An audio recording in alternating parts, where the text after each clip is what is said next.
Alright, good evening, Earth. This is Adam Sturch broadcasting from the Mushroom Mansion, Taos, New Mexico, working on Oil Painting Horizon. Alright, tonight I'm going to play with the form a little bit more. I like this extra leg here kind of splitting off of the rest of the figure. Also looks like a thumb. And that also echoes this little blip right here, which also looks like a thumb. So I'm going to turn that into a hand inside the face, and then put some larger shapes here, echoing this hand, and space right here forming out of this leg, if that makes any sense. Anyway, here we go.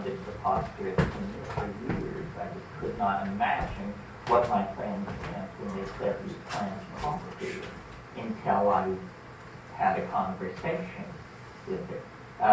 So psilocybin speaks, and it's a kind of a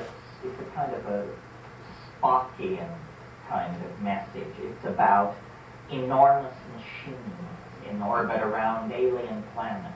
It's about galactarian destiny and the history of the local cluster over the last 500 million years. And it's an enormous scale, and it's about races, worlds, technologies, civilizations, on and on and on. Switch over to ayahuasca, which is chemically almost the same animal, and it's about the waters. It's about birth, death, femininity, health and disease, relationships, energy flows between people. It's very human. It's very feminine. It's very organic. And in closing, well, these are quite different messages. I mean, if you had one in the absence of the other, you would have an unbalanced view, I think, of what is going on. However, then, if you take these things and push them all, and do double doses or triple doses, I'm not recommending this, but I'm just saying it has been done, and we have the data. What begins to happen is everything migrates toward the DMT flash. The DMT flash seems to be sort of like the center of the bullseye. Now, I haven't personally had enough guts to smoke sulfonorium alpha. I've watched people do it, and if you're going to do it, I suggest you don't watch people do it. Because I was gung-ho till then. But assuming it lies somewhere on this spectrum, what seems to be happening is all of these things propel you toward deeper and deeper states of boundary dissolution. At the first level, you simply dissolve the boundary between yourself and the part of yourself you don't want to look at. That's called dealing with your stuff. At the next level, you dissolve the boundary between yourself and other people. And this is the bonding situation and that sort of thing. At the next level, boundary between yourself and your memories of the past. All of your experience is returned to you. And beyond that, you dissolve them into what you call the collective unconscious or something like that. And then beyond that, Gaian mind, cosmic mind. I mean, I'm no fan of these hierarchies of named, hypostatized spiritual entities, but that's the basic idea. And finally, and astonishingly, I think the elf workshop of the DMT flash lies very close to the center of the experience, of what is possible. It is not simply, as you might have gotten the idea from reading the literature. You see, in the 60s, they wanted to map it over Buddhism or Eastern religion. And they wanted to say that as the dose increases, somehow Satori or Shunyata or Nirvana or the white light or the great void or something like that. I never had that experience. As I raised the dose, the complexity of the state complexified. It never simplified. It never became Neoplatonic. It just became Borgian, and the universe is full of a number of things. So I don't think we can, some time to stop, but I'm reluctant to connect this entire enterprise to what is popularly called spiritual growth. I just think it's more like about growth. And spirit implies some weird anti-materialist bias or something like that. So to me, spirituality means, do you visit the sick and in prison? Do you clothe the naked? Do you feed the hungry? Do you bury the dead? Do you comfort the afflicted? When I see somebody doing those things, I say, this is a spiritually evolving person. When I see somebody taking psilocybin, I say, there is an explorer. But I don't try to lay on some moral judgment about good and evil. I think that's inappropriate. Spiritual accomplishment is manifested by moral action. And the role these psychedelics play, they may make moral action easier because they show you your memories and your debts and your mistakes. But intrinsically, they are not tools for spiritual development. They are tools for the exploration of mind.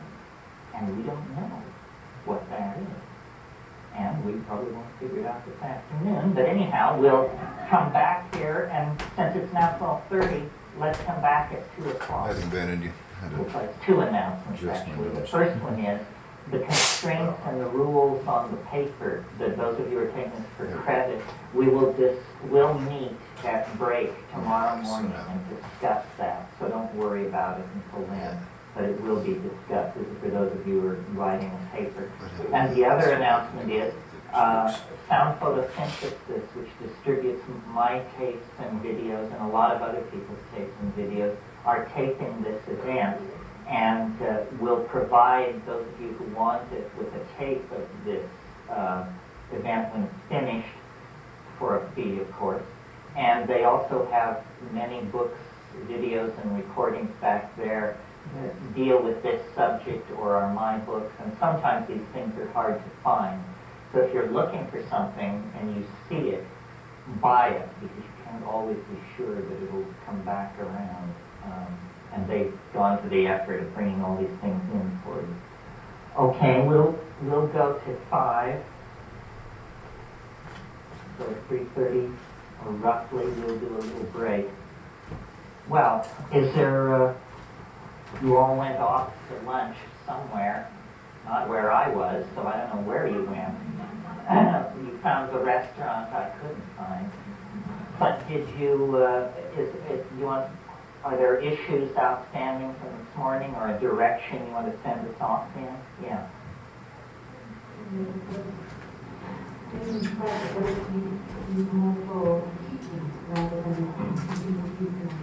In terms of what regulators are saying about needing to mainline what the purpose is. Maybe once you learn surgery, you learn states that the only problem is you then to operate in that more and more and more and more rather than just taking more things. Well, I was just talking to this reporter from the San Francisco Bee, or from the Sacramento Bee, about this very thing. I think if you're stupid, there's just no hope. You know, you have been afflicted with a terrible circumstance, and you have to struggle with that.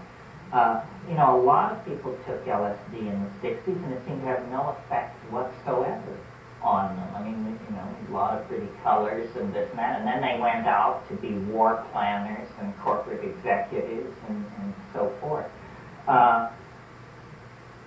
I think it's very important to talk about and analyze your experience. There is no communication, even within the confines of your own mind, if you can't describe what's going on. And so, the idea here is not that you should take psilocybin day in and day out, or week in and week out, but that when you do it, you should do it with dedication and attention and pre-planning, and while it's happening, you must pay attention. And after it's over, you must analyze it. You must understand it. You must try. It's a tool for thought. It's a tool for understanding. And as far as education is concerned, I think one of the reasons I keep coming back to CIIS is because unspoken in what's going on here is the idea that modern psychotherapy of the transpersonal sort is an embryonic kind of neo-archaic shamanism. And there is something to be said for judicious use of the concept of the guide. I think that the guide should, first of all, be very psychedelically experienced. A therapist who has never taken any substances can't guide you because they've never been there. But in the presence of a skilled therapist, all kinds of progress in dealing with personal issues and complexes can be made. People say this stuff is escapist, but nobody who's ever taken it will line up behind that. It's too difficult. I mean, I've had people say to me, I've heard people refer to psilocybin as psilocybin, and said, I've never had a bad trip on psilocybin. And I think to myself, gee, I wish I were you, because I don't think the goal with this stuff is to get through it without ever having a bad moment, sort of unscathed with the parental seal of approval stamped across your chest. The goal is to learn, and learning is often painful, and the most important lessons are often the most painful. And if you're going to have to drop an attitude or a way of relating to somebody or an opinion about yourself or something, these things are painful. And often you don't just say at the height of the psychedelic, oh, I see, I should change my mind. No, often there's tears and soul-searching and then a sense of dawning light and then the conversion. This is not easy work to do. It's not easy for anybody to do. I had a guy tell me once in the Amazon, he said, just don't think because we wear penis sheaths and live in the rainforest that this is easier for us than it is for you. It's not. It's as challenging to your humanness. It challenges your humanness no matter where you start out from. So you have to bring something to it. But if you bring something to it, it will work for you.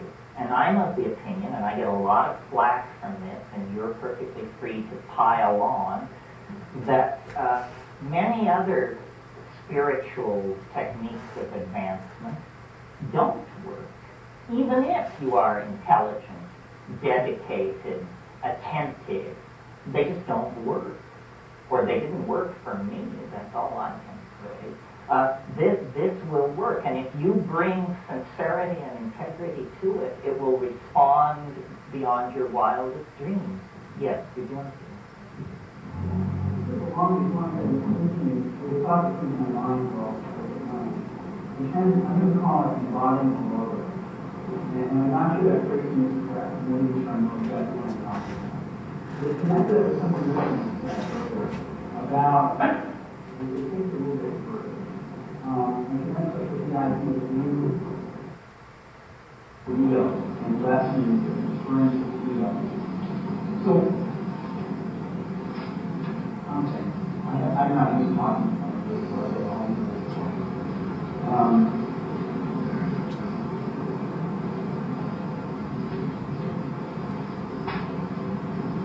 It seems to me that there's a certain quality that is in fact brought to the experience in order for it to be a reality. I mean, the items are really loaded.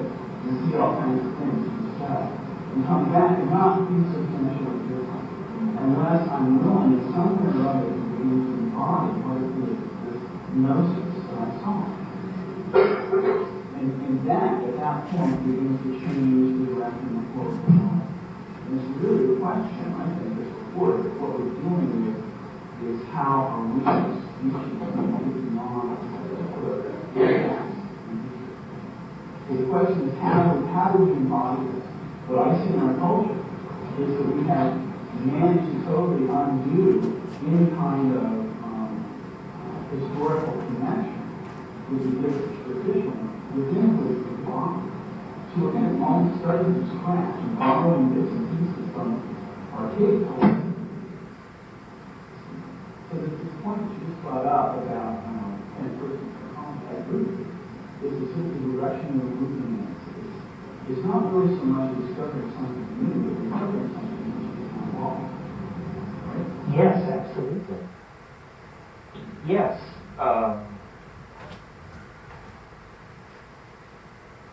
Well, I don't really hear a question. I agree with what you're saying. It is a... What do you have to offer in terms of some insight from your experience about how to live your body? Well, it's a complicated question. I'm an alienated intellectual. Probably most of you are as well. I may have been that before I ever reached psychedelics. Basically, I think that it almost comes down to practicing a noisy form of aesthetic criticism of the society. If something is stupid, you should say so. And if something is tasteless or brutal or insulting or demeaning, we just have to say so. Now, the problem is there is so much that is tasteless, insulting, and demeaning that you would spend your entire time doing that. Well, isn't that what the countercultural milieu is? I think it's a group of people who, to greater or lesser degrees, are entirely uncomfortable with the official culture and then try to embody an alternative culture. And it's a culture of tolerance, of broad-mindedness, of immediate experience.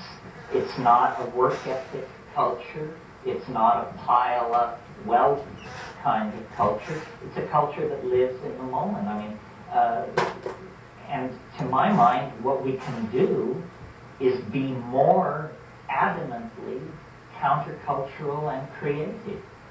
That's why I'm so happy to see something like rave and house and ambient music come along, because, you know, rock and roll, which was previously the sustaining thing of the counterculture, was totally co-opted. And the official culture turns all criticism into a fashion statement. That seems to be how it operates. So in terms of embodiment, I think what we have to do is be creative. At lunch, I was saying, you know, the culture, the crisis that we're in as a planetary society is a culture of consciousness. There ain't enough of it. That's what happens when women are raped in Bosnia. That's a failure of consciousness. That's what happens when rivers are polluted with DDT. It's a failure of consciousness, a failure to correctly appreciate cause and effect. And if there is anything which increases our consciousness, I don't care if it's a religion, a food, a drug, a sexual product, a magazine, if there is anything which increases our consciousness, we should find out what it is and get with it. And once you've increased your consciousness, a little, a lot, some, it's not doing any good then unless it is embodied. And the way it's embodied, I think, is by pushing the art pedal to the floor. It's the only pedal which we have been allowed to touch. We don't get to touch the international investment profile pedal or the international diplomacy pedal. Those are all reserved for the masters. But art has been ceded to us. And art can either be fawning and sycophantic, or it can be radical and challenging, or it can be transcendental and inspiring. And I think what we've accepted in the arts in the last 20 years is the idea of immense fragmentation and personal expression. This is exactly the wrong thing, because what that is ego.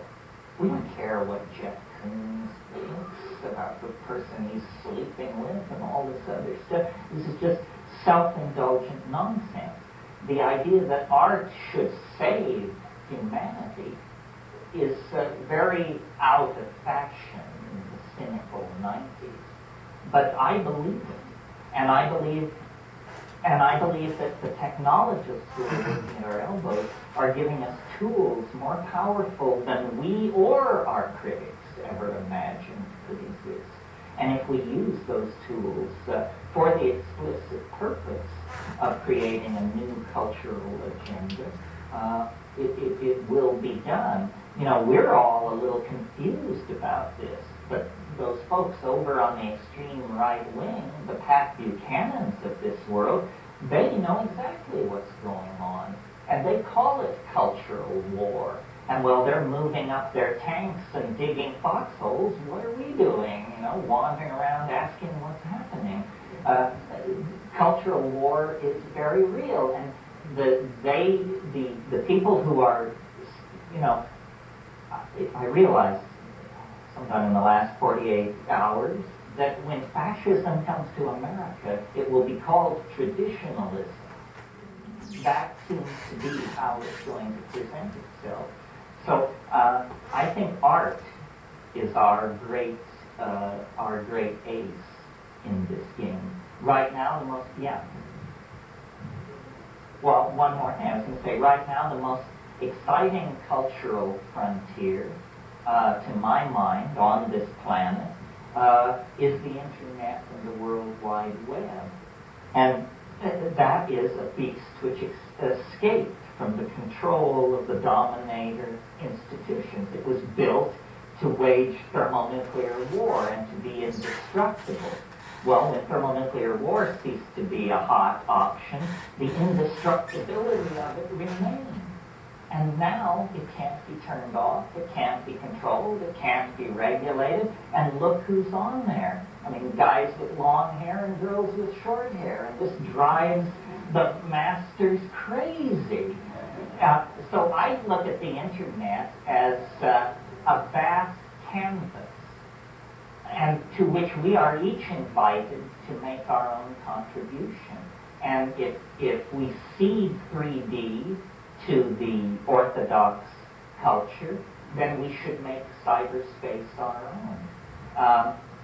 One of the things that I didn't stress enough this morning was the visual acuity empowered by psilocybin leads to hunting success. But the higher doses of psilocybin propel you past observation of animal habits and environments and into the imagination. And I think, you know, that the cultural compass of this species points toward the imagination. That's where we're going to live in the future. That's what we were born for. That's where we are at our best. In 3D, well, as James Joyce says in Getting His Way, here in Moycane we flop on the scenic side. Moycane being the red light district of Dublin. But up Nient, prospector, you sprout all your worth and you whoop your wings. Well, up Nient is spelled these days http://www yak, right? In other words, the imagination is being turned into a piece of real estate. And the faster we can occupy it and give it the caring, boundaryless, psychedelic communal tone of our community, the closer we are then to having a foothold or a grasp of a real solution. Yeah.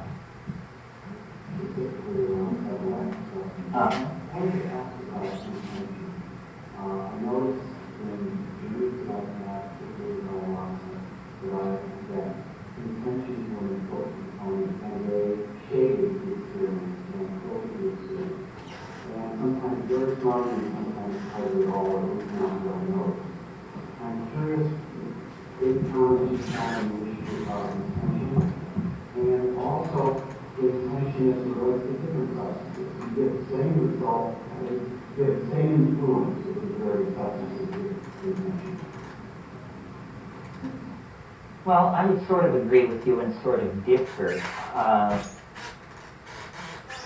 I remember once I was at some impasse in my personal life, and I decided I should take a psychedelic and pose a question. You know, they sometimes say you should pose a question. And I had never done that. So the question was, am I doing the right thing about my life? And well, the answer came back, what kind of a chicken shit question is that to ask a galactarian intelligence? Well, I suppose that was the answer I needed to hear. It put my problems in perspective. I realized, you know, you don't ask Freud to clip your fingernail, for God's sake. All right, only a couple of minutes left on this memory segment. I'm going to cut it here and continue playing with that big head right there. All right. Very Take two. conscientiously controlled setting going into it. Don't take these things in crowded, noisy, socially complex environments on an empty stomach with people you don't know. That this is definitely a bad strategy to follow. And it's, you know, dancing your ass off in a noisy environment is a perfect strategy for clearing your system of a drug. I mean, that if you take a drug you don't like, what do? You go outside and chop wood for 3 hours, and then you feel much better because you physically worked it off. The way I like to do these things is in silent darkness, on an empty stomach, at strong to stronger doses, not recklessly high doses, but what I call effective doses, alone. And this last thing just seems to throw people, this alone. It tells me what a triple Scorpio I must be, that so many people are absolutely horrified at the idea of taking a psychedelic alone, when I wouldn't, you'd have to twist my arm to get me to take it with someone. Because if I take it with someone, it's inevitably going to be about them. And I may not want that much of them in my life, you know.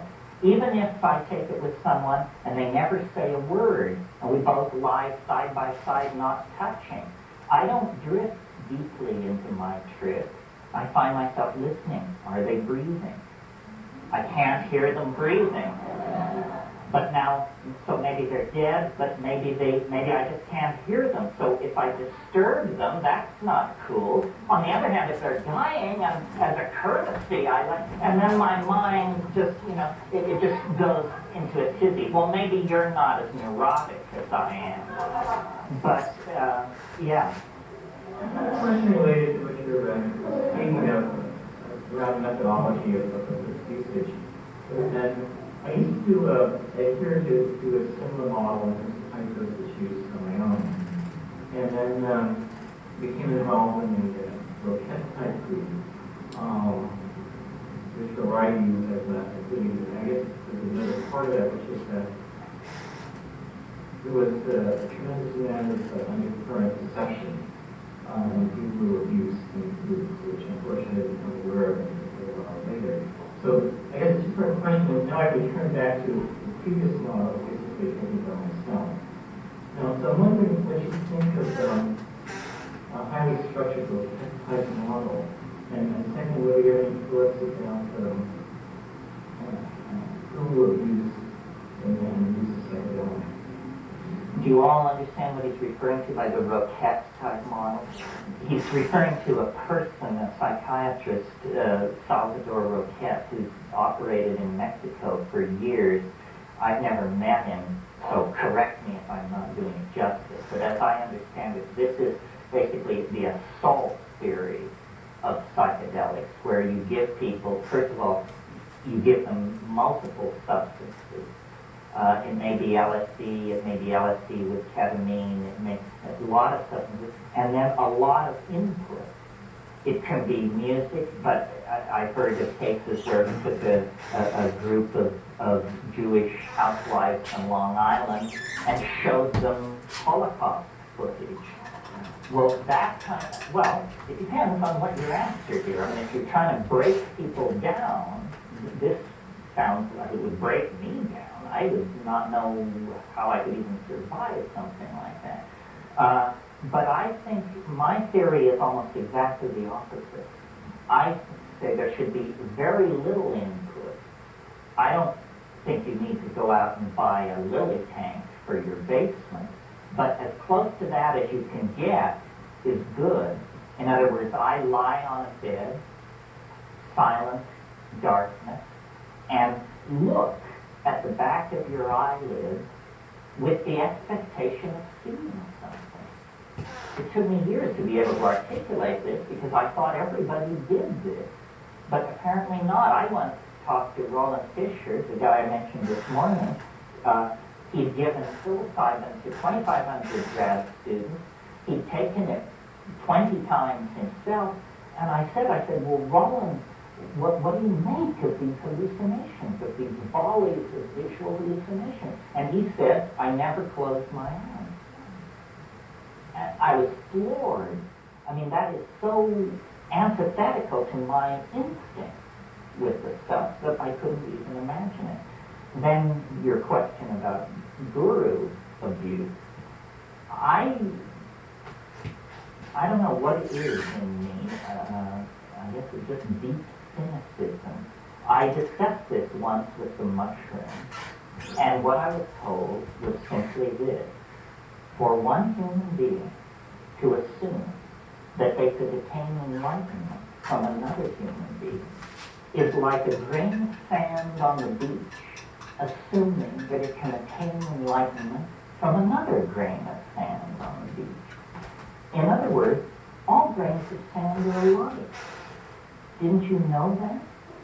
And all people in this particular area are alike. How many gurus have to be caught with their hand in the cookie jar or the nookie jar or whatever it is before you get the message? They are just like us. And that may be granting a level of moral sophistication they lack as a class. What I truly believe is nobody knows anything. The more generous position is, well, the Buddhists have a piece of the action, and the Mormons know something, and everybody has a piece of the action. The mushroom says nobody has a piece of the action, that no one knows anything. And that's tremendously liberating, and it carries a responsibility for you to take yourself seriously. You have no other source. Everything else is going to be hearsay, secondhand, rumor, thrice told. Yourself is your instrument for the exploration of these dimensions. There is spread through the world a lot of what I call, and I hate the gender bias in calling this, but it would be dishonest to change it. I call it wise old man woman. Wise old man knowledge.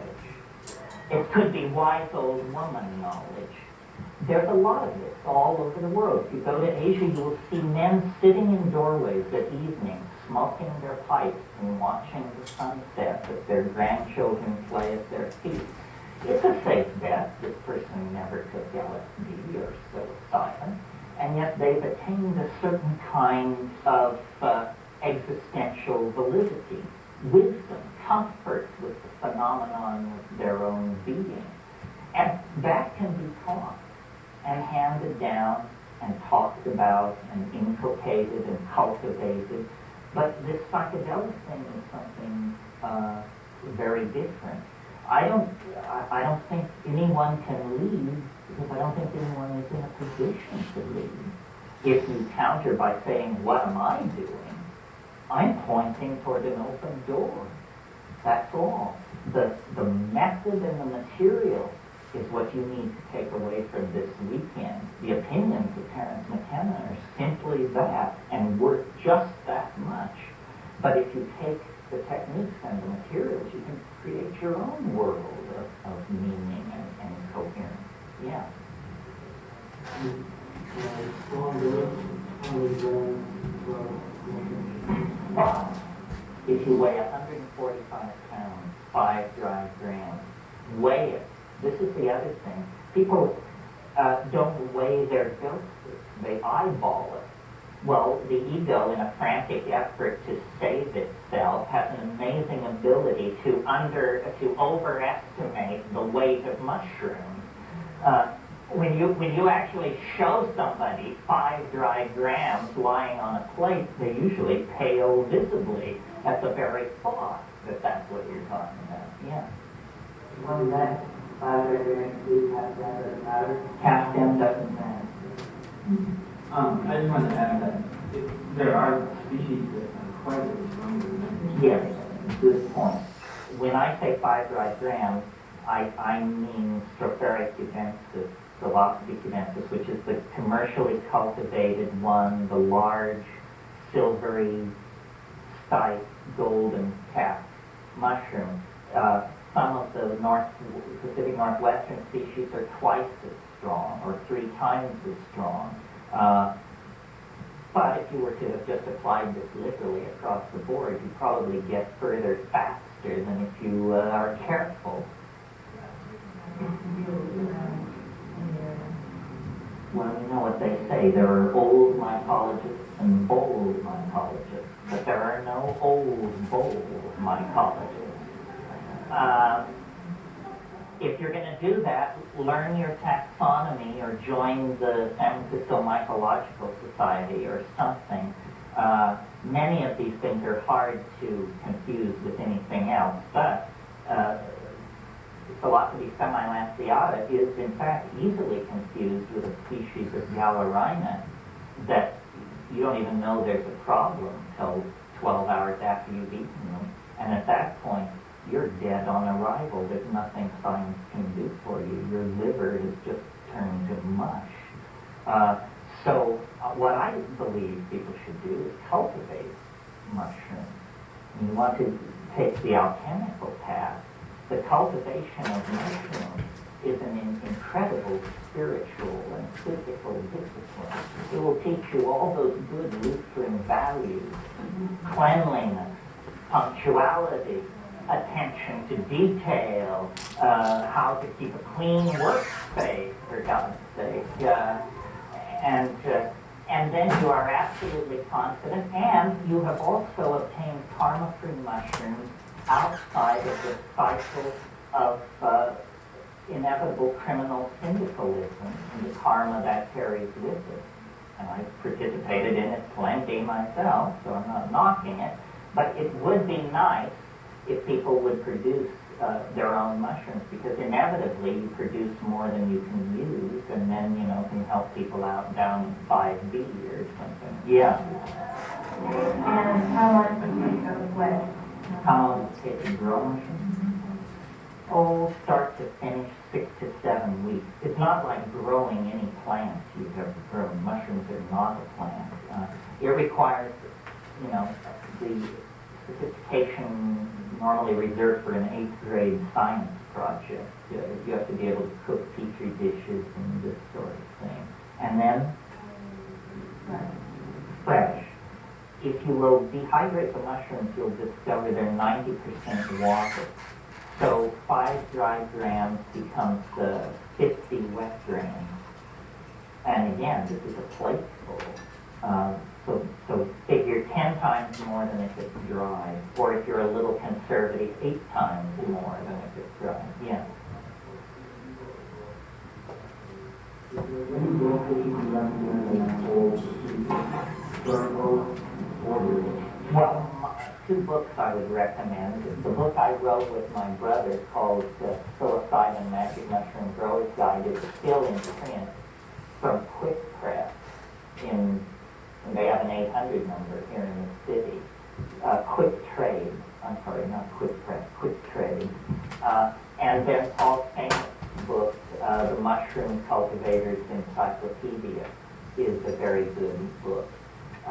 If you are serious about this, try and find someone who's done it and get them to teach you, because it's very easy to do but doing it without being shown by someone is a little like trying to assemble a complex toy on Christmas Eve. You know, slap S into slot P, that kind of thing. It's much easier to just be taught by someone. Yeah. I had dreams that I slept and it was like evening to wake up at midnight to then do much as I want. Just like I had dreamed about that. I'm wondering about doing it in things that overnight. I always do it at night. And the reason is a practical one, and that is, and this gets into another realm, but I'm a hallucination shopper. I really like hallucination. To me, the hallucination is the proof that I am connected to the other. And so, if I take a low dose and don't hallucinate, even though I may have insights and write cover pages with ideas and so forth, I consider the trip to be somewhat of a failure. Hallucination is what's important. Now, what was the other part of the question? Nighttime and daytime. The hallucinations are reluctant to form in life, I've found. That's not true of everything. For instance, DMT, I prefer to, my ideal site for smoking DMT would be a grassy, sloping hillside somewhere in Marin County or something. Perfect, in bright sun. But all other hallucinogens seem to prefer darkness and can organize themselves in darkness much better.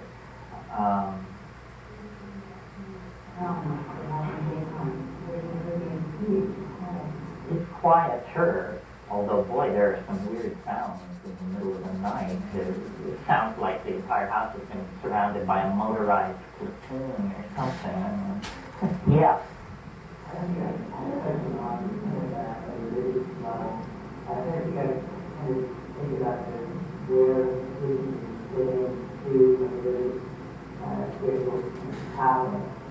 I was reading yesterday about I know it's not but he talks about people and people get ideas that are mortality and certain, things that are talking ideas people get. And certain hallucinogens lead people to a certain way that they believe that they can, their body real. And there's another thing, this one is that, they got tourists, their body, into the Babylon, and different planets fit into the way of doing research. The idea of not simply just using it as a human tool for society, or a human tool for a person, and now using it as just expanding and connecting with your mind and other people's mind, the world mind, or guiding consciousness, but also in relation to more outside of religious personality. Well, I think the sincerest form of religious worship is an act of understanding that the universe wants to be understood by its creation. All right, so that's where that went. Dialogue. We'll see where it goes from here. When you take It's kind of interesting. psychedelics, I like it. the way I think of it is once you get past the personal stuff, Kind of a turquoise wash the model for over the that psychedelic big voyager purple that I brush use stroke and the drips. is the fisherman's Give it some nice horizon. opacity in places and translucency in others. Reinforce that line And with a so you bright put your green. little boat out on the pond and let down Got the hand net. forms in. what And you're now there's a hoping big for head, apparently, is that she's staring at. It's interesting. Don't swim through the net. And Minnows her are head is a ideas hand. that have a certain striking peculiarity left that are hands. utterly, ultimately unsatisfying. An example would So be we'll to see what spend happens much next. time That's it for the moment. Thank you for meditating on watching. one That's or Adam two Sturch fingers broadcasting from the Mushroom Mansion, Taos, New Mexico, working on It's oil an painting interesting horizon. insight, but you Have a good can't night, still Earth.